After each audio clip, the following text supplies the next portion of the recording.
ఇలాంటి ప్రాబ్లమ్స్ లో units place కనుక్కోవాలి అంటే ఫస్ట్ బేస్ యొక్క యూనిట్స్ ప్లేస్ చూడండి. ఇక్కడ 2 ఉంది, 2 పవర్ 1 2, 2 స్క్వేర్ 4, సో అలా సో ఆన్. ఇక్కడ మనం అబ్జర్వ్ చేస్తే units place of all the power terms are 2 4 8 6, 2 4 8 6, cycle of 4 గా రిపీట్ అవుతుంది. సో ఇక్కడ 443 ని 4 తో డివైడ్ చేయండి. దట్ మీన్స్ 2 పవర్ 443 ని 4 టర్మ్స్ లో రాసుకోవాలి అని అంటే 2 power 4 whole power 110 plus 3, which means 2 power 4 whole power 110 into 2 power 3.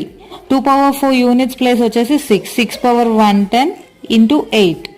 So this is always 6. ఇక్కడ మనం అబ్జర్వ్ చేసుకుంటే 6 యూనిట్స్ ప్లేస్ ఎన్నిసార్లు మల్టిప్లై అయినా 6 వస్తుంది. So 6 into 8 we get 48.